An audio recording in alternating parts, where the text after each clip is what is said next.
ایک شخص کا کارنامہ، وہ یہودی فتنہ گر، وہ روح مصدق کا بروز، ہر قبا ہونے کو ہے اس کے جنوں سے تار تار۔ اسی طرح وہ عبداللہ ابن سبا یہودی فتنہ گر۔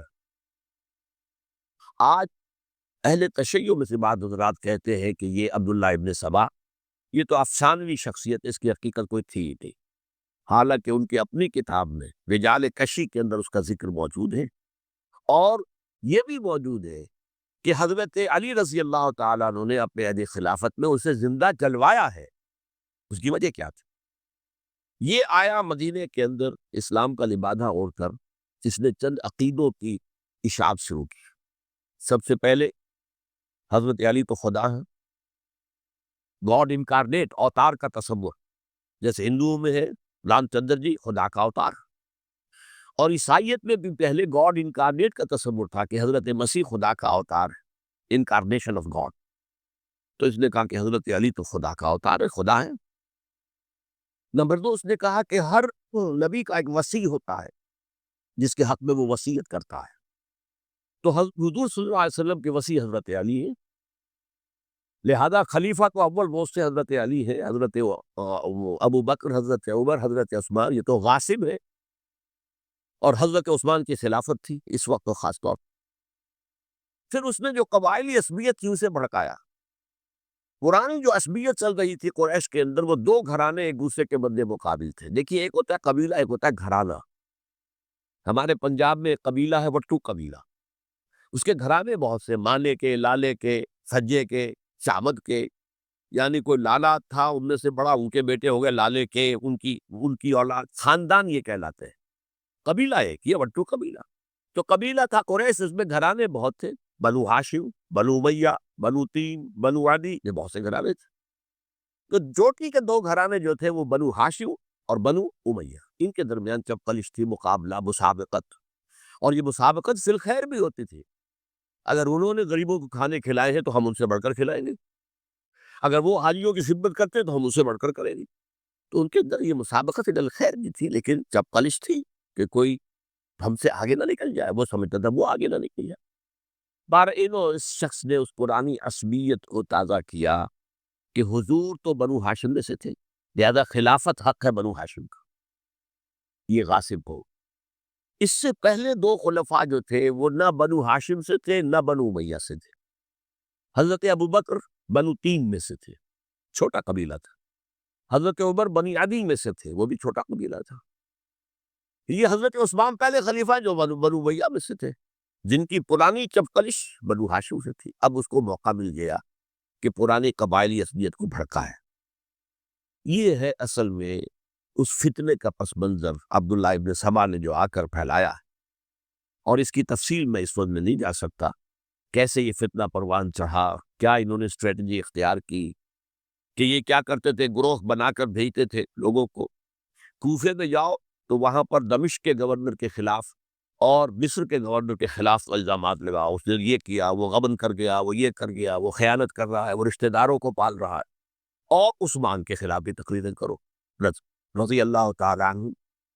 دمشق میں جاؤ تو کوفے کے گورنر کے خلاف، کیونکہ دمشق کے گورنر کے خلاف بات کرو گے تو لوگوں کو معلوم ہوگا کہ یہ جھوٹ بول رہے ہیں، لیکن یہ کہ وہاں تو تم بات کرو کوفے کے گورنر کے خلاف اور مصر کے گورنر کے خلاف اور حضرت عثمان کے خلاف۔ مصر میں جاؤ تو بات کرو کوفے کے اور شام کے گورنر کے خلاف اور حضرت عثمان کے خلاف۔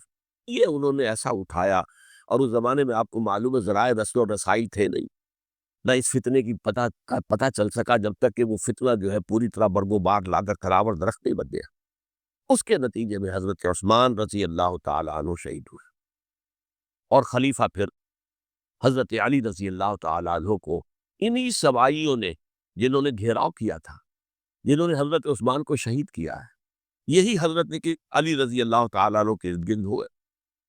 اور حضرت علی رضی اللہ تعالیٰ عنہ بھی نہیں چاہتے تھے خلافت کی بیعت لینا، لیکن آخر کیا کرتے؟ کیا وہ امت کو بغیر خلیفہ کے چھوڑتے تھے؟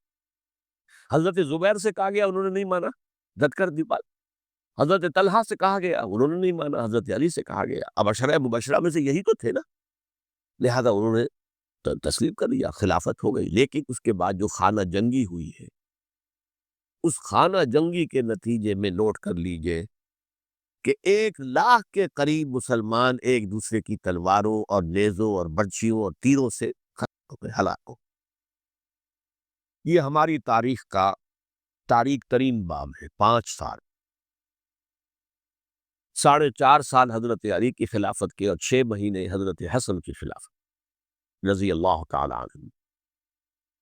اس سے کیا ہوا کہ ایک طرف کے اسلام کی جو توسیع ہو رہی تھی، تھمتا نہ تھا کسی سے سیل رواں ہمارا، وہ سیلاب رک گیا، انٹرنل سیبوٹاج ہو گئی نا، اب تو اندر ہی آپس ہی میں اگر دستوں گریبان ہو گئے تو باہر اب کیا توسیع کرتے، وہ توسیع کا عمل رک گیا۔ اور یوں سمجھیے کہ جیسے ٹرک اگر کبھی چل رہا ہو، بھرا ہوا ہو، لوڈی، اور وہ چڑھائی چڑھ رہا ہو، تو اگر کہیں موشن ٹوٹ جائے، ٹرک کو رکنا پڑے، تو ڈرائیور کے جان پر بن جاتی، اس لیے کہ اس کو دوبارہ سٹارٹ کرنا، اور جبکہ وہ چڑھائی پر ہے، انکلائن پر ہے، آسان کام نہیں ہوتا، خطرہ ہوتا ہے وہ پیچھے جو ہے وہ نہ جائے۔ اور پہاڑی علاقوں میں آپ کو معلوم ہے ذرا پیچھے چلے جانے کا مطلب جو ہے بہت خطرناک وہ ہے، نتیجہ نکل سکتا ہے۔ بہرحال حضرت علی رضی اللہ تعالیٰ عنہ نے اپنے خلافت میں ایک کام یہ کیا، اب اس کی کیا مصلحتیں تھیں یہ تو انہی کے علم میں ہوگا، ہم قیاس کر سکتے ہیں، اور میں اس میں نہیں جانا چاہتا۔ ابھی تک خلافت کا مرکز تھا مدینہ منورہ، حضرت ابوبکر، حضرت عمر، حضرت عثمان، وہی جہاں حضور صلی اللہ علیہ وسلم رہے تھے اور جہاں پر کہ حضور مدفون تھے۔ لیکن حضرت علی نے اپنا مرکز جو ہے وہ کوفہ بنا دیا۔ اچھا، اس کی ایک ظاہری وجہ یہ سامنے آتی ہے کہ اسلام کا جو پھیلاؤ ہو گیا تھا، وہ سلطنت اتنی وسیع ہو گئی تھی کہ مدینہ منورہ بہت جنوب میں اور بڑے صحرا کو عبور کر کے جانا ہوتا تھا۔ کوفہ جبکہ ایسی مقام پر تھا کہ جہاں سے مشرقی راستہ جا رہا ہے ایران کو، عراق کے اندر تو ہے وہ شہر کوفہ، اور پھر ایران اور خراسان اور ہندوستان کو راستہ جا رہا ہے، وہیں سے شمال کی طرف جا رہا ہے، شام کی طرف اور ترکی کی طرف، اور وہاں سے پھر یہ کہ مغربی افریقہ کو بھی کنٹرول کرنا، جو شمالی افریقہ کو، وہ بھی آسان تھا۔ بہرحال حضرت علی نے کوفہ کو اپنا مرکز بنایا، اور نتیجہ یہ ہوا کہ سبائیوں کا بھی مرکز وہی بن گیا، چونکہ انہوں نے اپنے آپ کو گردا گرد رکھا حضرت علی کے رضی اللہ تعالیٰ۔ اب ظاہر بات ہے کسی پرٹیکولر پرسن کے خلاف تو کوئی مقدمہ موجود تھا نہیں، بلکہ جب جنگ جمل ہو رہی تھی، ابھی جنگ نہیں ہوئی تھی، حضرت عائشہ، حضرت طلحہ، حضرت زبیر وہ لے کر آئے تھے لشکر اس مطالبے کے لیے کہ حضرت عثمان کے قاتلوں کو سزا دی جائے، قصاص لیا جائے۔ حضرت علی رضی اللہ تعالیٰ عنہ سے گفت و شنید ہو رہی تھی، حضرت علی جو ہے اس پر آمادہ ہو گئے کہ ٹھیک ہے، میں جو بھی قاتلین عثمان ہیں ان کو گرفتار کر کے سزا دوں گا۔ میں اسی وقت کوفے کی مسجد کے اندر جو ہے 10,000 کا مجمع کھڑا ہو گیا، ہم سب قاتل عثمان، لو ہم سے بدلہ کہاں سے لوگ۔ اور انہوں نے کیا کیا، جاتے ہی جنگ چھیڑ دی، جب چھڑ جائے تو یا مرو یا مارو، اس کے علاوہ تو کوئی چارہ کہاں ہوتا ہی نہیں۔ ایک رات میں 10,000 مسلمان شہید ہوئے، جن میں 2 عشرہ مبشرہ میں سے حضرت زبیر اور حضرت طلحہ رضی اللہ تعالیٰ۔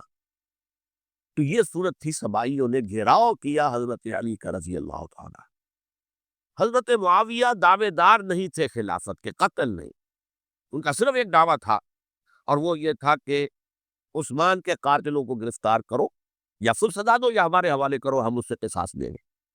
اس لیے کہ قبیلہ بنو امیہ کا تھا، اور حضرت ابی معاویہ بنو امیہ میں سے، تو ایک خاندانی طور پر جو ہے ہم قصاص لیں گے ان سے جنہوں نے قتل کیا ہے حضرت عثمان۔ لیکن یہاں ظاہر بات ہے کہ حضرت علی رضی اللہ تعالیٰ عنہ کی طرف سے مطالبہ یہ ہوتا تھا تم پہلے میری بیعت کرو، میرے ہاتھ مضبوط کرو تاکہ میں ان کے خلاف کوئی اقدام کر سکوں۔ لیکن انہیں یہ اندازہ تھا کہ اگر میں نے بیعت کی تو ظاہر بات ہے کہ حضرت علی تک پہنچنے سے پہلے پہلے مجھے گردن اڑا دیں گے یہ لوگ، اس لیے کہ سبائی جو ہے وہ آپ کو گھیرے ہوئے۔ بہرحال ایک عجیب الجھاؤ، ایک ڈائلیما تھا جس کی وجہ سے یہ جنگ چلتی رہی، اور حضرت علی رضی اللہ تعالیٰ عنہ کو انہی کے شیعان علی ہی کے اندر سے وہ جماعت علیحدہ ہوئی تھی جس کو ہم خوارج کے نام سے جانتے ہیں، اور ایک خارجی ملجم ابن ملجم ہی نے حضرت علی کو شہید کیا رضی اللہ تعالیٰ عنہ۔ پھر حضرت حسن رضی اللہ تعالیٰ عنہ، اب دیکھیے کس قدر صحیح بات تھی جو حضرت علی رضی اللہ تعالیٰ عنہ نے فرمائی جب ان سے کہا گیا کہ کیا ہم آپ کے بیٹے حسن کے ہاتھ پر بیعت کر لیں رضی اللہ تعالیٰ عنہ۔ فرمایا نہ میں تمہیں اس کا حکم دیتا ہوں نہ میں اس سے روکتا ہوں، یہ تمہارا معاملہ ہے، امرہم شورا بینہم، تم اپنے بابی مشورے سے جو فیصلہ کرو گے ٹھیک ہے، میں نہ حکم دیتا ہوں نہ روکتا ہوں. اس کا کیا مطلب ہے؟ باپ کے بعد بیٹے کی خلافت ہرگز حرام نہیں ہے، ورنہ کہتے کیسے ہو سکتا ہے میرا بیٹا؟ نہیں، یہ نہیں کہا. حضرت عمر سے بھی کہا گیا تھا کہ اپنے بیٹے کو نامزد کر دے، عبداللہ ابن عمر کو. تو انہوں نے جواب میں کیا کہا؟ اسے تو طلاق دینی بھی نہیں آتی. انہوں نے اپنی کسی زوجہ کو طلاق دی تھی اور اس میں دو صحیح ترین طریقہ ہے وہ اختیار نہیں کیا تھا. اسے طلاق دینے تک نہیں آتی تو میں اسے خلیفہ بنا دوں. یہ نہیں کہا تھا کہ باپ کے بعد بیٹا خلیفہ نہیں ہو سکتا، یہ تو نہیں تھا. کہیں حرام نہیں ہے، نہ کتاب و سنت میں، نہ کوئی حدیث ہے، نہ کہیں قرآن مجید میں. تو حضرت علی نے بھی فرمایا رضی اللہ تعالی، نہ میں روکتا ہوں نہ حکم دیتا ہوں، یہ تمہارا اپنا معاملہ ہے. بہرحال حضرت حسن رضی اللہ تعالی عنہ نے حضرت امیر معاویہ سے صلح کر لی، خلافت ان کے سپرد کر. دیکھیے، میں حضرت ابوبکر، حضرت عمر، حضرت عثمان، حضرت علی کے ساتھ حضرت حسن کے دور خلافت کو بھی خلافت راشدہ میں سے سمجھتا ہوں. اور تبھی 30 سال پورے ہوتے ہیں اس حدیث کے مطابق کہ حضور نے فرمایا خلافت 30 برس رہے گی، پھر ملوکیت آ جائے گی. تو حضرت حسن کا بہت بڑا کارنامہ یہ ہے کہ اس خانہ جنگی کا دروازہ بند کر دیا. اور یہ پیشن گوئی تھی حضور کی صلی اللہ علیہ وسلم. حضرت حسن کو جب بچے تھے حضور کے انتقال سے پہلے، میرا یہ بیٹا مسلمانوں کے 2 گروہوں میں صلح کرائے گا، یہ حضور کی پیشن گوئی تھی. اور وہ پیشن گوئی حضرت حسن کے علم میں بھی ہوگی یقین. بہرحال انہوں نے صلح کی حضرت امیر معاویہ کے ساتھ رضی اللہ تعالی عنہ، خلافت ان کے حوالے کر دی. اور کچھ شرائط تھی وہ طے ہو گئی. اللہ خیر سے حضور کی تو یہ پیشن گوئی کے صحیح ثابت ہوئی کہ میرا یہ بیٹا مسلمانوں کے 2 بڑے گروہوں کے درمیان صلح کرا دے گا. اور سبائیوں نے انہیں تانے دیے، یا عار المومنین، اے مومنوں کے لیے موجب عار، موجب شرم تم نے بستریں دکھائی ہے، تم نے امیر معاویہ کو خلیفہ تسلیم کر لیا، تم نے بستریں دکھائی. معاذ اللہ ثم معاذ اللہ ثم معاذ اللہ. اب میں کچھ باتیں حضرت امیر معاویہ کے بارے میں کہنا چاہتا ہوں، اس لیے کہ وہاں اس میں نے حضرت معاویہ کے بارے میں یہ تو بہت شدت کے ساتھ تھا، اور میں اب بھی اس پر قائم ہوں اور پوری طریقے سے قائم ہوں. میرا مستقل موقف یہی ہے کہ حضرت معاویہ رضی اللہ تعالیٰ عنہ کے دور خلافت کو ہم خلافت راشدہ میں شامل نہیں سمجھتے، اہل سنت میں سے کوئی بھی نہیں سمجھتا. لیکن اس کے ساتھ میں نے حضرت امیر معاویہ کے کچھ مناقب بھی بیان کیے تھے تاکہ پلڑا جو ہے ترازو کا، اس کے دونوں پلڑے سامنے آ جائیں. لیکن یہ وہ حصہ میرے اس بیان کا نکال دیا گیا، ختم کر دیا گیا. یہ میں نہیں جانتا کہ اس میں کیا مصلحت دیکھی گئی ہے. اس میں تو کسی کے لیے کوئی معاملہ ایسا نہیں تھا کسی کے جذبات کو جو ہے وہ ٹھیس پہنچانے والا. کیونکہ میں نے کہا وہ خلیفہ راشد نہیں تھی، صاف میں نے کہا، بلکہ وہ دور ملوکیت کا آغاز ان سے ہو گیا. بلکہ جب ایک صاحب نے یہ کہا کہ کربلا کے بعد سے دور ملوکیت آ رہی تھی، تو میں نے کہا نہیں جناب، دور ملوکیت تو 20 سال پہلے پوری ہو چکی تھی، شروع ہو چکی. حضرت امیر معاویہ کے بھی 20 سال جو ہے وہ دور ملوکیت میں شمار. انہیں کسری العرب بھی کہا گیا، عرب کے کسریٰ جو شہنشاہ ایران کا خطاب تھا، حضرت معاویہ رضی اللہ تعالیٰ عنہ کو کسری العرب کہا گیا، عرب کا کسریٰ یہ. لیکن دوسری طرف یہ ہے کہ وہ صحابی رسول رضی اللہ تعالیٰ حضور کے برادر نسبتی بھی ہیں، حضور کے سالے ہیں. ان کی ہمشیرہ ام حبیبہ حضور کے زوجہ محترمہ ام المومنین ام حبیبہ رضی اللہ تعالیٰ. پھر کس قدر معتمد علیہ تھے حضور کے کہ کاتبان وحی میں شامل تھے. وحی کی کتابت کرنے والے چند لوگ تھے جنہیں کہ حضور کہتے تھے کہ اب یہ آیت لکھ لو. ان میں سے ایک امیر معاویہ بھی رضی اللہ تعالیٰ. تو بڑے توازن کی ضرورت ہے. دیکھیے صحابہ کرام کا جہاں تک تعلق ہے، اہل سنت کا موقف یہ ہے کہ صحابہ کلہم عدول، صحابہ سب کے سب نیک نیت تھے، اور ان کی روایت جو ہے قبول کی جائے گی، رد نہیں کی جائے گی، ان پر کوئی جرح و تعدیل نہیں ہوگی. اس لیے کہ ان کا تزکیہ محمد الرسول اللہ صلی اللہ علیہ وسلم نے کیا تھا. لہٰذا یہ تو ہو سکتا ہے کہ کسی صحابی سے کوئی خطا ہو جائے، لیکن وہ خطا اجتہادی ہوگی، نیت کی خطا نہیں ہوگی، نیت کی غلطی نہیں. اگر کسی صحابی کی نیت پر حملہ کیا جائے تو یہ اصل میں طعن ہے، حملہ ہے حضور پر کہ وہ تربیت دے نہیں سکے اپنے ساتھیوں کو. معاذ اللہ ثم معاذ اللہ ثم معاذ اللہ، وہ تزکیہ کر ہی نہیں سکے. 3 جگہ جو قرآن میں آیا یتلو علیہم آیاتہ ویزکیہم، تو کیا تزکیہ کیا؟ اگر ان کے قریب ترین ساتھی جو تھے، اگر ان کے اندر بھی بدنیتی تھی اور دنیا کی طلب تھی اور دنیا کے اندر اقتدار حاصل کرنے کا جذبہ تھا، تو پھر کیا کیا تذکیہ کیا، معاذ اللہ ثم معاذ اللہ۔ لہذا صحابہ سب کے سب عدول ہیں، اور ان سے اختلاف ممکن ہے، لیکن ان کی نیت پر حملہ نہیں ہو سکتا۔ تو حضرت امیر معاویہ کی شخصیت ایک چیز ہے، آپ کا دور خلافت دوسری چیز ہے۔ شخصیت کے اعتبار سے صحابی رسول ہے، برادر نسبتی ہے حضور کے صلی اللہ علیہ وسلم، اور پھر یہ کہ اس قدر معتمد علیہ ہے صحابہ میں سے کہ وہ کاتبان وحی، یہ عام آدمی کے کرنے کا کام نہیں تھا جو وحی کی کتابت کر اللہ کے کلام کی۔ البتہ یہ ہے کہ جیسا کہ میں نے عرض کیا، ان کا دور خلافت راشدہ نہیں ہے، وہ ملوکیت کا دور ہے۔ یہ میں نے عرض کیا، میں نے ایک صاحب نے جب یہ کہا کہ ملوکیت شروع ہو رہی تھی، میں نے کہا شروع نہیں ہو رہی تھی، ملوکیت تو 20 سال پہلے شروع ہو چکی تھی۔ اسی طریقے سے ایک صاحب نے کہا تھا کہ اسلام کو قائم کرنے کے لیے حضرت حسین میدان میں آئے، میں نے کہا یہ بھی غلط ہے، اسلام تو 60 سال پہلے قائم ہو چکا تھا۔ نبی اکرم صلی اللہ علیہ وسلم کے دست مبارک سے اسلام قائم ہو گیا، جعل حق و زحق الباطل ان الباطل کان زہوقا، پھر 30 برس تک وہ کامل شکل کے اندر قائم رہا۔ تو اسلام جو ہے وہ در حقیقت اب قائم کرنے والی بات نہیں تھی، البتہ اس کے اندر زوال شروع ہو گیا تھا۔ اس زوال کے عمل کو روکنے کے لیے حضرت حسین میدان میں آئے۔ یہ کوئی چیز کو صحیح تاریخی پرسپیکٹو میں رکھنا، تو جس طرح سے دین کو قائم کرنے کے لیے دیکھیے، قائم تو کیا محمد رسول اللہ صلی اللہ علیہ وسلم والذین معہ رضی اللہ تعالی عنہ، انہوں نے کیا تھا۔ ہاں اب جو ہے وہ اپنی اس شاندار حیثیت سے نیچے گرنے لگا تھا، وہ میں بعد میں عرض کروں گا کہ میں نے اسے کیا عرض کیا تھا کہ یہ اس زوال کو روکنے کے لیے کسی طریقے سے یہ اپنی اصل حقیقت میں قائم رہے، یہ حضرت حسین رضی اللہ تعالیٰ عنہ کی سعی تھی۔ اچھا، حضرت امیر معاویہ کے جو 20 سال ہیں وہ پورے امن، سکون، اطمینان، کوئی جھگڑا، کوئی فساد، کوئی اختلاف، کوئی باہمی خاندانی، کچھ 20 سال، یہ بھی تاریخ کی بڑی چشم کشا حقیقت ہے جو عام طور پر لوگوں کے علم میں نہیں ہے۔ سبائی بھی دب کے رہے، حضرت امیر معاویہ کی حکومت اتنی مضبوط تھی، کنٹرول، کہ ان کو کچھ سر اٹھانے کا موقع نہیں ملا۔ موجود تھے، دب کے رہے، جیسا کہ میں نے کہا ریولوشن کے آخری مرحلے پر آ کر جو مخالفین ہیں وہ دب جاتے ہیں کہ پھر دیکھیں گے موقع ملے گا تو پھر لیں ان سے حساب کتاب۔ 20 سال رہے ہیں پورے امن کے، 10 سال کے بعد یعنی درمیان میں ہے حضرت امیر معاویہ کا عہد خلافت۔ ایک صحابی جو کہ بزرگ صحابہ میں سے ہے، مغیرہ ابن شعبہ رضی اللہ تعالی عنہ، وہ آتے ہیں، وہ کہتے ہیں کہ دیکھیے امیر المومنین، کتنی بڑی خانہ جنگی رہی تھی مسلمانوں کی آپس میں، اور اب بھی اگر آپ کسی کو نامزد کیے بغیر چھوڑ گئے امت کو تو پھر خانہ جنگی ہو جائے۔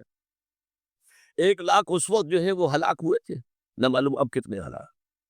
لہذا آپ اپنی زندگی ہی میں نامزد کر دیجئے کسی کو خلیفہ، ولی عہد بنا دیجئے۔ حضرت امیر معاویہ نے ابتداً جو ہے انکار کیا نہیں، لیکن ان کے دلائل ایسے تھے وزنی، اور میں سمجھتا ہوں کہ وہ بات صحیح تھی جو مغیرہ ابن شعبہ نے کہی، اس لیے کہ اب صحابہ کرام میں سے جو کبار صحابہ تھے وہ تو سب دنیا سے رخصت ہو چکے تھے۔ اب تو یا صغار صحابہ رہ گئے تھے جو حضور کے زمانے میں بچے تھے، حضرت حسن، حضرت حسین، عبداللہ ابن زبیر، یہ بچے تھے، یا تو وہ تھے، اور یا بالکل نو مسلم تھے، اور نو مسلموں میں بڑی تعداد وہ تھی جو ایرانیوں کی تھی، شامیوں کی تھی، ادھر کی تھی، ادھر کی تھی، تو ان کو تو ظاہر بات ہے کہ تربیت نبوی سے کیا خلافت راشدہ سے بھی اکثر و بیشتر کو کوئی حصہ ملا ہی نہیں۔ تو اس صورت میں اب وہ اعلیٰ ترین معیار پر حکومت کے نظام کو قائم کرنا ممکن نہیں ہے۔ کوئی قبائلی عصبیت جب تک حکومت کی پشت پر نہیں ہوگی، حکومت مستحکم نہیں ہوگی۔ یہ گویا کہ ایک جس کو کہتے ہیں کہ حقیقت بینی، واقعیت پسندی، ایک آئیڈیالزم ہے اور ایک ریئلزم ہے کہ آپ فیکٹس آن دی گراؤنڈ کو غور کریں، سوچیں اس کے اوپر اور پھر کوئی فیصلہ کریں۔ اس اعتبار سے پھر حضرت امیر معاویہ نے بات مان لی اور بیعت لے لی لوگوں سے حضرت یزید کے لیے کہ یہ خلیفہ ہوں گے میرے بعد، اس کو ولی عہدی کہتے ہیں۔ اچھا، اس وقت 5 افراد ایسے تھے کہ جنہوں نے اس سے اختلاف کیا، یہ بات بہت اہم ہے۔ میرا کتابچہ ہے سانحہ کربلا، اس کے کچھ نسخے آج یہاں ہوں گے، آپ لوگ پڑھیے اسے غور سے اور پھیلائیے تاکہ حقیقت سامنے آئے۔ 5 افراد کون تھے جو ہونے چاہیے؟ ابو بکر فوت ہو گئے، ان کے بیٹے عبد الرحمن ابن ابی بکر، عمر فوت ہو گئے، ان کے بیٹے عبداللہ ابن عمر، عباس فوت ہو گئے، ان کے بیٹے عبداللہ ابن عباس، زبیر فوت ہو گئے، ان کے بیٹے عبداللہ ابن زبیر، اور حضرت حسن جو ہے ان کا انتقال ہو چکا تھا، حضرت علی کے بیٹے حضرت حسین رضی اللہ تعالیٰ عنہ مجمعین۔ حضرت حسن کے بارے میں ایک فریق کا کہنا یہ ہے کہ انہیں زہر دے کر ہلاک کیا گیا، اہل تشیع کا قول یہ ہے، جبکہ اہل سنت کہتے ہیں کہ نہیں، وہ اپنی جو بھی طبی وہ موت تھی اس سے ان کی وفات، لیکن میں اس میں نہیں جانا چاہتا، اس لیے کہ یہ مائکرو ہسٹری جو ہے نا، وہ تو ایک واقعے کے لیے ادھر کی روایات کیا ادھر کی کیا ہے، ان کے پاس کیا دلائل، ان کے پاس یہ تو کسی ریسرچ اسکالر کا موضوع ہے، میرا موضوع نہیں۔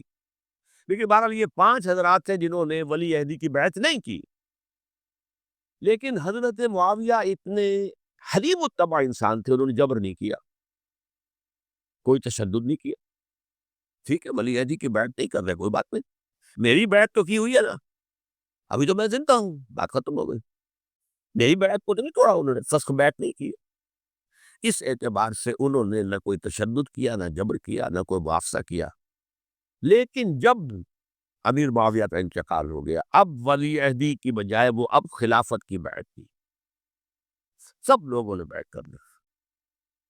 ان 5 میں سے ایک فوت ہو چکے تھے، حضرت عبد الرحمن ابن ابی بکر فوت ہو چکے رضی اللہ تعالی، 4 تھے، ان چاروں میں ایک اختلاف ہوا، 2 کی رائے یہ تھی، عبداللہ ابن عمر، عبداللہ ابن عباس، کہ اگرچہ یہ کام غلط ہوا ہے، اسلام کی روح کے منافی ہوا ہے، یہ بادشاہت کی بنیاد پڑ رہی ہے، لیکن یہ بات ایسی نہیں ہے کہ اس کی بنا پر ہم خانہ جنگی شروع کروا دیں، امت کے اندر خون خرابہ کروائیں، فساد کروائیں، لہذا انہوں نے بیعت کر لی۔ اب کوئی اگر یہ کہے معاذ اللہ کہ وہ بک گئے تھے یزید کے ہاتھوں، معاذ اللہ ثم معاذ اللہ، وہی بات آپ اختلاف کر سکتے ہیں کہ انہیں نہیں کرنی چاہیے تھی، یہ کوئی رائے رکھے، مجھے اختلاف نہیں، لیکن ان کی نیت پر حملہ کریں گے تو حملہ محمد رسول اللہ پر ہوگا صلی اللہ علیہ وسلم۔ عبداللہ ابن عمر کون ہے؟ کتنی حدیثیں ان سے جو ہے وہ منقول ہیں۔ عبداللہ ابن عباس کون ہے؟ جنہیں حضور نے جو ہے جن کے لیے دعا کی تھی، اے اللہ فقہہ فی الدین وعلمہ التاویل، اے اللہ اس نوجوان کو دین کا فہم عطا کر اور قرآن کی تعویل اور تفسیر کا علم عطا کر، حبر الامہ کہلاتے۔ وہ کہیں پیسوں اور ٹکوں کے عوض دے جانے والے نہیں تھے، انہوں نے امت کی مصلحت دیکھی، نیت جو ہے اس پر حملہ نہ کیجیے، البتہ اختلاف کا حق آپ کو حاصل ہے۔ 2 حضرات جو ہے ڈٹے رہے کہ نہیں، ہمیں کم وقت میں ریزسٹ کرنا ہے، عبداللہ ابن زبیر، عمر کے اعتبار سے وہ بڑے ہیں، مسلمانوں میں سب سے پہلے ولادت مدینے میں جا کر جو ہوئی ہے وہ عبداللہ ابن زبیر کی ہوئی ہے۔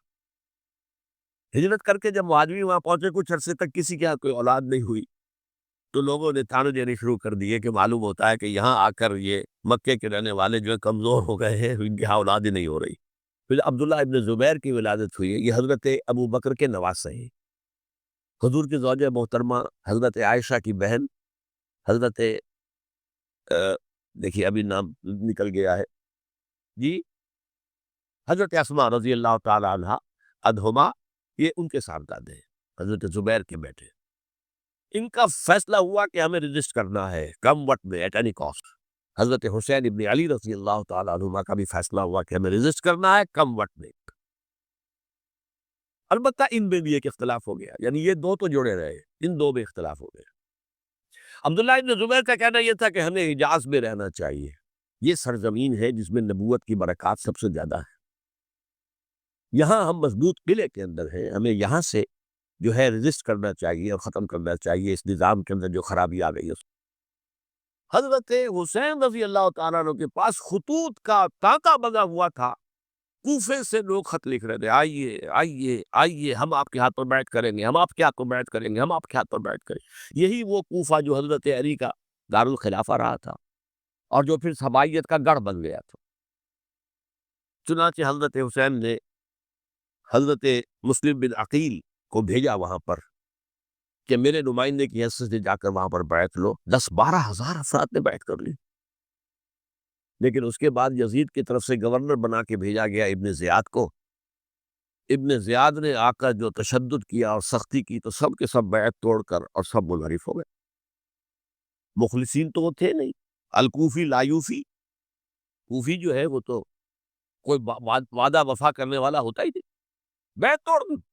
فمن نقص فانما ينقص على نفسه. بیعت کے بعد بیعت توڑ دینا بہت بڑا گناہ ہے. توڑ دی. ادھر اطلاع مل گئی حضرت حسین کو، چل چکے تھے، وہ راستے میں تھے کہ وہاں تو مسلم بن عقیل شہید ہو گئے اور سب لوگوں نے بیعت توڑ دی. اب واپس جانا چاہتے تھے لیکن مسلم بن عقیل کے بیٹے جو ہے اڑ گئے. یہ عرب کی اپنی ایک جو ہے پرانی ان کی حمیت اور ان کا قبائلی نظام کہ اب ہم اپنے والد کے خون کا قصاص لیے بغیر نہیں جائیں. حضرت حسین رضی اللہ تعالیٰ عنہ کی مروت اور شرافت، یہ میرا ساتھ دینے کے لیے آئے تھے، اب میں ان کا ساتھ نہ دوں تو یہ تو شرافت اور مروت کے خلاف ہے. کہا اچھا چلو چلتے. وہاں جا کر بھی عین اپنے میدان کے اندر بھی حضرت حسین رضی اللہ تعالیٰ عنہ نے 3 چیزیں پیش کی ان کوفیوں کے لشکر کے خلاف. سب سے بڑا لشکر کے اندر سب سے بڑے تو کوفی تھے جنہوں نے بیعتیں کی ہوئی تھی حضرت حسین کے ساتھ. دیکھو مجھے جانے دو واپس حجاز کی طرف، یا مجھے سرحدوں پر بھیج دو تاکہ میں کافروں کے ساتھ جنگ کرتے ہوئے اپنی جان دے دوں، یا مجھے یزید کے پاس جانے دو، میں اپنا معاملہ اس سے طے کر لوں. لیکن کوفیوں کو یہ گوارا نہیں تھا. اگر یہ یزید کے پاس پہنچ گئے تو ہمارا کچا چھٹا تٹھا بیان کر دیں گے کہ مجھے تو ان لوگوں نے ورغلا کر بلایا تھا. اس لیے کہ دیکھیے حضرت امیر معاویہ کے 20 سالوں کے دوران میں بتا چکا، ان کی حکومت اتنی مستحکم تھی کہ اس کے خلاف کوئی فتنہ اٹھانا ممکن نہیں تھا. اب چونکہ چینج اوور ہوا تھا، اور چینج اوور میں آپ کو معلوم ہوتا ہے کہ ایک جس کو کہتے ہیں every thing is in the melting پاٹ، ابھی تو یہ درمیان کے اندر معاملہ ہے، تو انہیں موقع ملا. سر اٹھایا حضرت حسین رضی اللہ تعالیٰ عنہ کو، جو خطوط لکھے جس کے کہ تھیلے کے تھیلے اور بوریوں کی بوریاں بھری ہوئی حضرت حسین کے ساتھ تھی.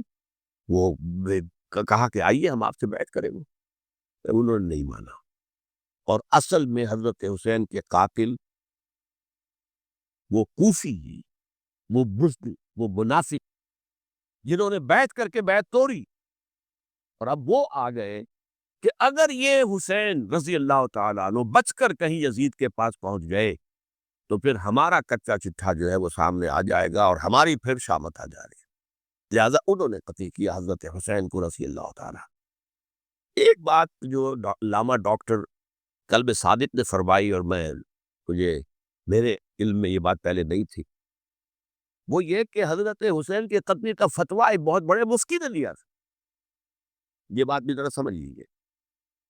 حضرت حسین رضی اللہ تعالیٰ عنہ کے قتل کا فتویٰ ایک بہت بڑے مفتی نے دیا تھا. کیوں دیا تھا؟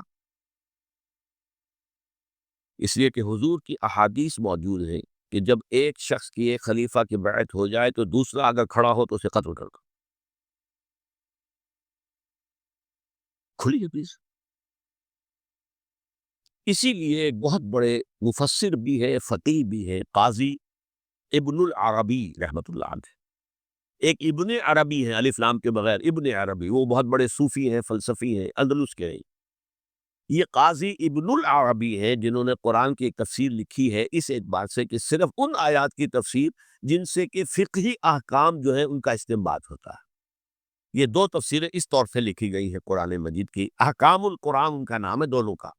جن میں سے ایک جو ہے قاضی ابن العربی کی ہے. ان کا ایک جملہ نقل ہوتا ہے، قتل الحسین بسیف جدہ. حسین قتل ہو گئے اپنے ہی نانا کی تلوار سے. وہ تلوار کیا تھی؟ جب کسی کی بیعت ہو چکی ہو پھر کوئی کھڑا ہو مدعی خلافت. میرے نزدیک حضرت حسین مدعی خلافت نہیں تھے. یہ بات اس وقت سامنے لوگوں کے نہیں آئی، بلکہ حکومت نے یہ باور کرا دیا کہ یہ تو باغی ہے، یہ مدعی ہے خلافت کے. انہوں نے تو دعویٰ نہیں کیا خلافت کا، وہ تو صرف اس عمل کو روکنے کے لیے میدان میں آئے تھے. اور اس بات کو اچھی طرح سمجھ لیجئے کہ اس وقت تک یہ جو تصور آج ہمارے پاس ہے کہ ریاست علیحدہ ہے، حکومت علیحدہ ہے. State of Pakistan, we are loyal to the state of Pakistan. ہم ریاست پاکستان کے وفادار ہیں، گورنمنٹ آف پاکستان کے وفادار نہیں ہے. We are not loyal to the government. Government تو کبھی بے نظیر کی تھی، ہم اس کے خلاف تحریک چلا رہے تھے، یا کبھی کسی اور کی تھی اس کے خلاف تحریک چل رہی ہے، یا کبھی ضیاء الحق کی تھی اس کے خلاف تحریک چل رہی ہے۔ گورنمنٹ کو بدلنا تو عوام کا حق ہے، آج اس وقت نہیں تھا، اس وقت ریاست اور حکومت کا کوئی فرق نہیں تھا، لہذا جو حکومت سے اختلاف کرے گویا کہ باغی ہے۔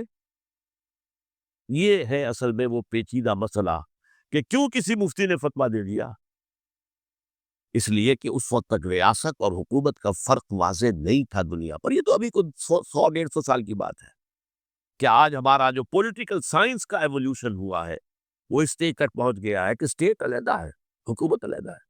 حکومت تو اسٹیٹ کے 3 آرگنز میں سے ایک آرگن ہے، ایڈمنسٹریشن حکومت کی ہے، جوڈیشری ہے اور لیجسلیچر ہے، 3 آرگنز ہیں بڑے بڑے، ان میں سے ایک ہے۔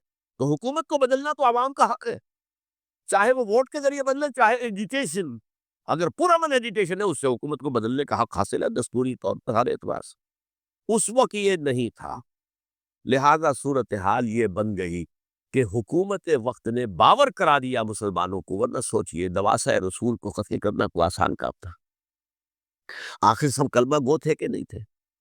کلمہ گو تو تھے نا، اور حضور سے عقیدت و محبت میں کمی، لیکن یہ کہ فتویٰ اگر ایک بہت بڑے مفتی کا جو کہ حضرت علامہ ڈاکٹر کلب ساقط صادق صاحب نے فرمایا، مجھے اس مفتی کا نام بھی معلوم نہیں، کہ ایک مفتی کا فتویٰ تھا وہ، جس کے بنا پر اب ان لوگوں نے حضرت حسین کو قتل کیا، اور یہی وجہ ہے کہ انہوں نے پھر خیموں کو بھی آگ لگا دی۔ بھائی حالانکہ دیکھیے اگر دشمنی کا انتقام ہوتا تو حضرت علی بن حسین جو بیمار تھے، جو بعد میں زین العابدین رحمت اللہ علیہ کے نام سے پھر یہ اہل تشیع کے چوتھے امام معصوم ہے، حضرت علی، حضرت حسن، حضرت حسین، اور پھر حضرت علی بن حسین زین العابدین رحمت اللہ علیہ، کیا ان کو بھی قتل کرتے تھے؟ حضرت حسین کی نسل ہی ختم ہو جاتی، لیکن نہیں کیا۔ آگ کیوں لگائی؟ آگ اس لیے لگائی کہ وہ جو ڈاکومنٹری پروف ہے ہماری غداری کا یزید کے خلاف حضرت حسین کو جو ہم نے دعوت دی، وہ جو ڈاکومنٹری پروف خطوط کی شکل میں موجود ہے وہ ختم ہو جائے، ڈسٹرائے ہو جائے۔ اس کے لیے انہوں نے خیموں میں آگ لگائی۔ بہرحال یہ ہے تاریخی پس منظر، یہ اسی سبائی فتنے کا تسلسل ہے جس نے سب سے پہلے حضرت عثمان کی جان لی رضی اللہ تعالیٰ عنہ، 5 سال تک مسلمانوں میں خانہ جنگی رکھی، حضرت علی کو پھر شہید کیا، اور اس کے بعد جو ہے 20 سال حضرت امیر معاویہ کے تو سر نہیں اٹھا سکے، لیکن پھر جب ایک چینج اوور ہو رہا تھا تو اس وقت انہوں نے موقع غنیمت سمجھا کہ اب کھڑے ہو جاؤ اور اب دوبارہ ایک فتنہ جو ہے اس کو امت کے اندر پیدا کر دو۔ اچھا، اس معاملے میں ایک بات جو میں نے وہاں کہی کہ ہمارے ہاں شاعرانہ جو مبالغہ آمیزی ہے، یہ میری گفتگو کا حصہ انہوں نے حذف کر دیا ہے، اور میں نے ایک سنی شاعر بہت بڑے عالم جن کے حوالے سے آج بھی میری تقریر ہوگی خالد جناح ہال میں، مولانا محمد علی جوہر کے ایک شعر کے حوالے سے کہا کہ قتل حسین اصل میں مرگ یزید ہے، اسلام زندہ ہوتا ہے ہر کربلا کے بعد۔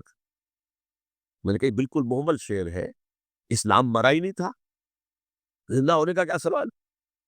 اور اگر کسی درجے میں مزمحل یا زخمی ہوا تھا تو وہ تو رہا، کربلا کے بعد بھی رہا، یزید کی حکومت بھی رہی، بنو امیہ کی حکومت بھی چلی، وہ تبدیلی تو نہیں آئی۔ یہ کیا کہہ رہے ہیں؟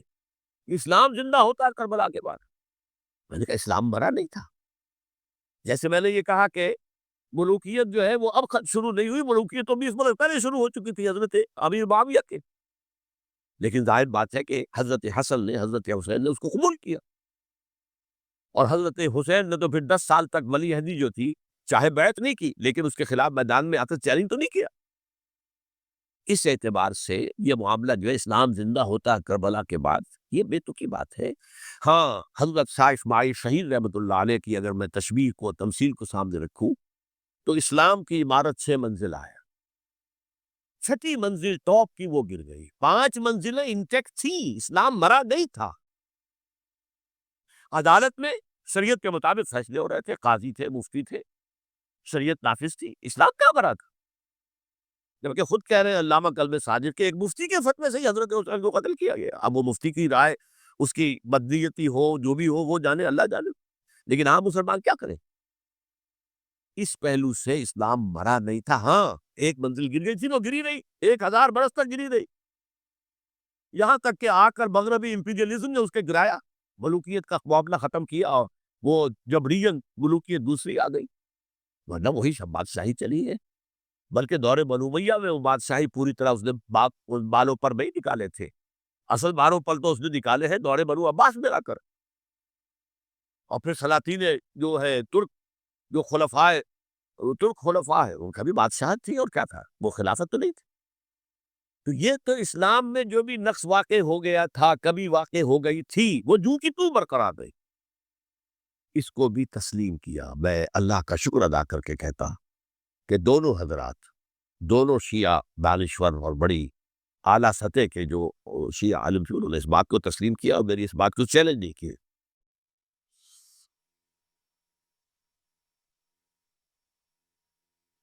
اصل میں تیسری بات میں نے یہ کہی کہ دیکھیے حضرت حسین رضی اللہ تعالی عنہ کی اس شہادت کے بعد، اس کے بعد واقعہ حرہ بھی ہوا، جو واقع کربلا سے بھی بعض اعتبارات سے زیادہ بھیانک اور زیادہ گھناؤنا واقعہ بنو امیہ کی تاریخ ہے، جس کو لوگ جانتے ہی نہیں.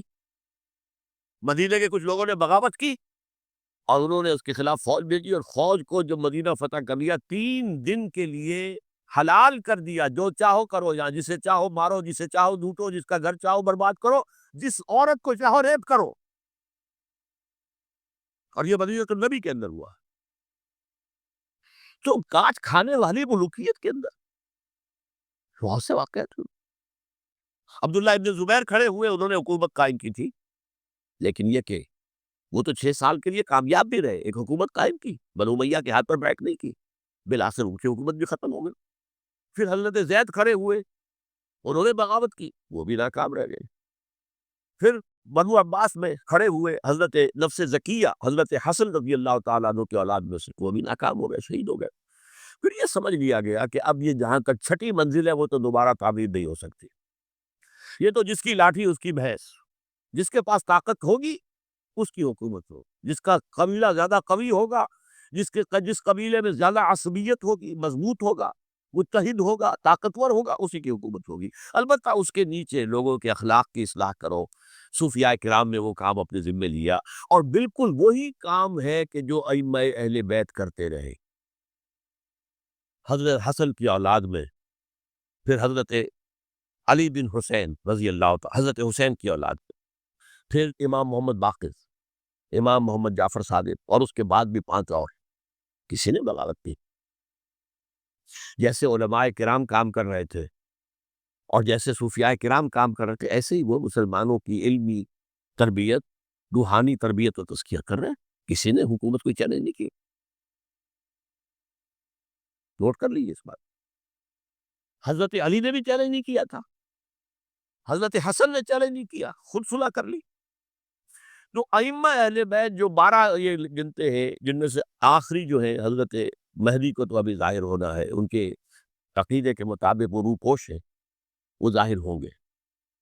لیکن 11 حضرات کے بارے میں یہ کہ حضرت حسین کے سوا کسی نے بھی چیلنج نہیں کیا ملک کے نظام، اور حضرت حسین نے بھی اس مغالطے پر کیا کہ کوفی ساتھ دیں گے، اور یہ موقع ہے کہ یہ جو 6ٹھی منزل اسلام کی گر گئی ہے، اسے دوبارہ تعمیر کر دیا جائے.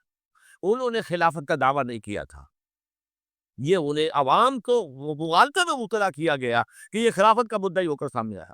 جیسا کہ میں نے آپ سے کہا تھا، امیر معاویہ نے حضرت علی کے عہد خلافت میں کبھی خلافت کا دعویٰ نہیں کیا. مدعی خلافت نہیں تھے. وہ تو یہ کہتے تھے کہ قاتلان حسین جو ہے، قاتلان عثمان کو سزا دو، قصاص دو، بس. اسی طرح حضرت حسین نے بھی، اب دیکھیے اس ضمن میں اس میں کوئی شک نہیں ہے، حضرت حسین رضی اللہ تعالی عنہ کی جو شہادت ہوئی ہے، ان کے ساتھیوں کی، اعزاء و اقارب کی، تاریخ انسانی میں یہ عزم، ہمت، شجاعت، مثابرت، صبر، استقلال، استقامت، اس کی بہت روشن مثال ہے، بہت روشن مثال ہے، بہت روشن مثال. لیکن اس سے تاریخ کی رفتار پر کوئی اثر نہیں پڑا. وہ جو ملوکیت آ گئی تھی، وہ اور گہری سے گہری ہوتی چلی گئی. واقعہ کربلا کے بعد تو واقعہ ہرنا ہوا میں نے گنوا دیا آپ کو، اس سے زیادہ تو میرے خیال میں کہ اور ہمارے لیے لائق شرم جو ہے کوئی واقعہ ہے ہی نہیں اس پہلو سے۔ لیکن حضرت حسین کا ایک، اب ان کو یہ کہ میں مطلب یہ کہ اگر میں ان کے ہاتھ پر بیعت کر لیتا ہوں جو کہ اس وقت سامنے موجود تھے کہ یزید کی بیعت تمہارے ہاتھ پر کرتا ہوں، تو گویا کہ اپنے آپ کو سرنڈر کر دیتے۔ وہی خطرہ جو امیر معاویہ کو تھا کہ مجھے وہ تو پہنچنے بھی نہیں دیں گے علی تک رضی اللہ تعالیٰ عنہ، اور مجھے پہلے ہی شہید کر دیں گے۔ یہی خطرہ حسین کو تھا رضی اللہ تعالیٰ عنہ کہ مجھے یزید تک پہنچنے نہیں دیں گے، پہلے ہی قتل کر دیں۔ اور ویسے بھی یہ ایک شرافت، مروت اور حمیت اور غیرت اور عزت نفس کا تقاضا بھی تھا کہ بھائی معاملہ ہے یزید کا، میرا مجھے وہاں جانے تو اللہ اللہ صلی یو کین اسکورٹ می، میرے دائیں بائیں چلو تاکہ میں کہیں اور بھاگ نہ جاؤں تمہارے خیال میں، مجھے وہاں پہنچا دو، میں وہاں پہ جا کے اس سے معاملہ کر لوں۔ لیکن انہوں نے قتل کیا، اصل قاتلان کوفی، وہی سبائی۔ البتہ یہ ہے کہ اس واقعے کی جو یادگار ہے اس میں کوئی شک نہیں ہے کہ اس نے مسلمانوں میں سے ایک گروہ کے دل میں قربانی اور شہادت کا جذبہ بہت پیدا کیا، اس میں کوئی شک نہیں۔ اور جس طریقے سے کہ عاشورہ محرم میں یاد منائی جاتی ہے، جس طریقے سے اس نے اہل تشیع کے اندر قربانی کا جذبہ بے انتہا پیدا کر دیا، اگرچہ وہ جذبہ بروئے کار نہیں آتا، اس لیے کہ ان کے ہاں یہ عقیدہ ہے، یہ طے ہے کہ جب تک حضرت مہدی ظاہر نہیں ہوں گے ہم کسی کے خلاف بغاوت نہیں کریں۔ یہ پوری تاریخ میں ان کا معاملہ رہا، تمام جو ہے ائمہ اہل بیت کا معاملہ رہا، جب تک مہدی نہیں آتے keep sitting and keep waiting, wait and see, that's all. یہ تو خمینی صاحب نے کیا ہے، آیت اللہ خمینی صاحب نے، کہ انہوں نے یہ ایران کے شیعوں کو باور کرایا کہ بھائی جب آئیں گے حضرت مہدی آ جائیں گے، لیکن ہم اب ہاتھ پر ہاتھ رکھ کر بیٹھے رہیں، باطل کو چیلنج بھی نہ کریں، ہمیں کچھ تو کرنا چاہیے، وہ ہاتھ پاؤں ہلانے چاہیے، اور کچھ نہیں تو مہدی کا راستہ جو ہے صاف کرنا چاہیے، تمہید کرنی چاہیے، ان کے راستہ ہموار کیے جائے۔ تو یہ ان کی بڑی عظمت ہے آیت اللہ خمینی صاحب کی کہ اہل تشیع ایران کے جو ہے ان سے انہوں نے یہ بات منوا لی کہ ہم بالکل انرٹ نہیں بیٹھے رہیں گے، بلکہ اب انہیں نائب امام قرار دے کر اور ولایت فقیہ کے فلسفے کے حوالے سے، یہ دو چیزیں ان کی جو ہے بنیادی فلسفے کی ہیں، وہ اس وقت میرا موضوع نہیں ہے، انہوں نے عوام کو ایسا کھڑا کیا ہے کہ 20,000 سے لے کر 30,000 کے درمیان انسانوں نے جانیں دی، عورتوں کے جلوس نکلے، شیرخوار بچہ گود میں ہے عورت کے اور گولی کھا رہی ہے اور مر رہی ہے، گر رہی۔ آپ سوچیے زندگی کتنی عزیز ہوتی ہے، اور شیرخوار بچے کے لیے ماں کی جو زندگی ہے اس ماں کو اپنی زندگی کتنی عزیز تر ہوگی کہ اپنے لیے نہیں تو اس بچے کے لیے مجھے جینا ہے، لیکن نہیں، گولیاں کھائی تو گری۔ یہ جذبہ انہی میں ہے۔ واقعہ یہ ہے کہ اہل سنت کے اندر یہ جذبہ نہ ہونے کے برابر ہے، جو میں واشگاف الفاظ میں کہہ رہا ہوں۔ پورے عالم اسلام میں صرف شیعہ ایران ایسا نکلا ہے کہ جس نے بادشاہت کا خاتمہ کیا، باقی سعودی عرب میں بادشاہت بیٹھی ہوئی ہے، ڈٹ کر بیٹھی ہوئی، اربوں ڈالر کا ایک ایک محل بنتا ہے ان بادشاہوں کا، اور سنی سن کوئی حرکت نہیں۔ وہ تو اب جو حرکت ہو رہی ہے وہ اینٹی امریکن حرکت ہے جو ہو رہی ہے، در حقیقت وہ مسئلہ بالکل دوسرا ہے جو اس وقت ہو رہا ہے، لیکن یہ کہ عالم اسلام میں کوئی تحریک ایسے نہیں اٹھی، یہ اہل تشیع میں ہے، جو بالکل استثنائی بات ہے کہ انہوں نے جو ہے ایسا بادشاہ جس کو کہا جاتا تھا کہ اس کا جو اسلحہ خانہ ہے وہ ایشیا میں سب سے بڑا اسلحہ خانہ ہے، جو 2500 سالہ پرانی جو ایک عظمت تھی ایران کی، اس کو دوبارہ تازہ اور زندہ کرنا چاہتا تھا۔ 2500 سالہ برسی اس نے منائی تھی، اس کے لیے ایک شہر آباد کیا تھا کہ خسرو یا سائرس یا ذوالقرنین قرآن مجید کی اصطلاح میں اس کی یادگار بنائی تھی، اور وہ سوچ رہا تھا کہ وہی عظمت دوبارہ ایران کی ہوگی جو کہ خسرو کے زمانے میں تھی، جس کا قرآن مجید میں سورہ کاف کے اندر ذکر ہے، مشرقی فتوحات، مغربی فتوحات، شمالی فتوحات۔ تو وہ بادشاہ ہے اس کو بھاگنا پڑا وہاں قربانی کی وجہ سے۔ تو یہ جو ہے واقعہ کربلا نے، اس میں کوئی شک نہیں ہے کہ ایک ایسی مشعل روشن کی ہے جس کو کہ ہر شخص کو دیکھنا چاہیے۔ یہ بھی انسان، جیسے کہ اقبال نے ایک شعر کہا تھا غالب کے لیے، فکر انسان پر تیری ہستی سے یہ روشن ہوا ہے، پرے مرغ تخیل کی رسائی تاک ہو جا، تو فکر انسان پر حضرت حسین کی قربانی سے یہ واضح ہوا ہے کہ انسان کس حد تک جا سکتا ہے قربانی دینے کے لیے اپنے کسی مقصد کی. مقصد ان کا جو تھا، میں نے اسی لیے آیت پڑھی تھی، معاذ اللہ ثم معاذ اللہ. میں ایک آخری بات جو کہہ رہا ہوں وہ نوٹ کر لیجئے. ایک خاص انتہائی نقطۂ نظر کے عام کیے جانے کی وجہ سے سنیوں میں بھی ایک انتہائی رد عمل پیدا ہوا ہے. Extreme rightist sense. اگر ایک طرف سے حملہ کیا گیا ہے حضرت عثمان کی نیت پر کہ اب ان کو خیانت کا الزام لگایا گیا، ان پر اقربا پروری کا الزام لگایا گیا، حضرت ابو موسیٰ شریف پر خیانت اور غداری کا الزام لگایا گیا، یہ ساری چیزیں اگر صحابہ کرام کے اوپر ہوئی، امیر معاویہ پر، امیر اور عمرو بن العاص پر، تو جواب میں کچھ لوگ کھڑے ہو گئے. حضرت علی وہ اقتدار کے طالب تھے، معاذ اللہ ثم معاذ اللہ ثم معاذ اللہ. یہ اہل سنت کا موقف نہیں ہے. حضرت حسین اقتدار کے طالب تھے، ہرگز نہیں، ہرگز نہیں، ہرگز. وہی اصول جو میں نے بتایا تھا سب کے لیے لاگو رہے گا. وہ امیر معاویہ کے لیے ہے تو حضرت علی کے لیے بھی ہے، حضرت حسین کے لیے بھی ہے. یہ نیک نیت ہے. آپ ان کی کسی رائے سے اختلاف کر سکتے ہیں لیکن ان کی نیت پر حملہ نہیں کریں گے. نیت پر حملہ کریں گے آپ کا ایمان بالرسالت جو ہے وہ مذموم ہو جاتا. یہ رسول کے ساتھ بھی ہے. رسول نے ان کا تزکیہ کیا، یتلو علیہم آیاتہ ویزکیہم، اس کا سارا عمل محمد کا کیا ہوا صلی اللہ علیہ وسلم. تو صحابی کے معاملے میں یہ ہمارے ہاں ان کو اہل سنت جو ہے، جو معتدل مزاج کے، اکثریت ان کی، یہ تو چند لوگ ہیں ذرا قلم چلا لیتے ہیں تو ان کی بہت سی کچھ چھوٹی چھوٹی کتابیں بھی شائع ہو گئی ہیں بہت، لیکن انہیں اہل سنت نے قرار دیا ناسبی یا خارجی. جیسے خوارج نے کہا تھا حضرت علی بھی کافر ہے اور حضرت ابی معاویہ بھی کافر ہے، حضرت عمرو بن العاص بھی کافر ہے، معاذ اللہ ثم معاذ اللہ. ایسے ہی کچھ لوگ حضرت حسین پر بھی الزام لگاتے ہیں کہ اقتدار کی ہوس اور طلب کے اندر انہوں نے یہ سارا سفر کیا تھا، اور بس یہ ہے کہ وہ جو بازی تھی وہ ہار گئے. اللہ اللہ صلی اللہ، اس سے آگے کیا ہے معاملہ؟ نہیں، پاک صلی اللہ ثم معاذ. اس لیے میں نے آیت آج جو پڑھی تھی ایک اور جو بہت بظاہر آپ کو معلوم ہوئی ہوگی، غیر متعلق ہے میرے آج کے عنوان سے. تلک الدار الاخرۃ نجعلھا للذین لا یریدون علوا فی الارض ولا فسادا.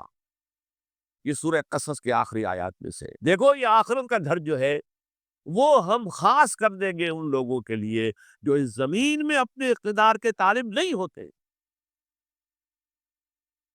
زمین میں اقتدار کے طالب ہو گے فساد ہو جائے گا.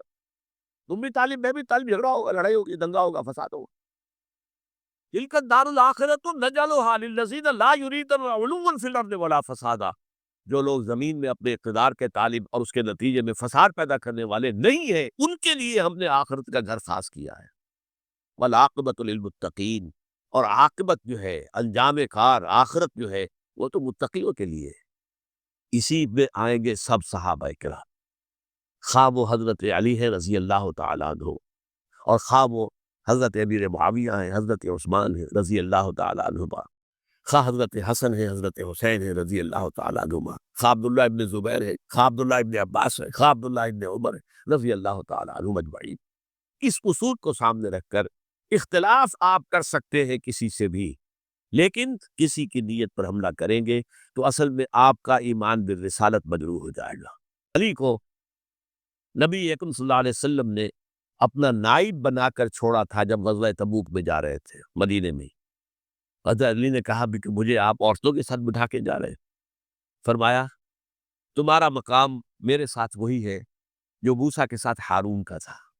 ہارون کو چھوڑ کر گئے تھے نا یہودیوں کے پاس جب گئے تھے تورات لینے کے لیے، تو تمہارا وہی مقام ہے میرے ساتھ. تو یہ حضرت علی ہے رضی اللہ، ان کے بارے میں میرا، ان کی کیا عظمت میری نگاہ میں. تو یہ 3 کتابچے ہیں، مجھے نہیں معلوم تیسرا یہاں ہے یا نہیں ہے، بہرحال آپ لوگوں کو ریکمینڈ کر رہا ہوں کہ ان کا مطالعہ کریں. اب یہ کہ آخری بات یہ ہے کہ اصل ہمارے کرنے کا کام کیا ہے.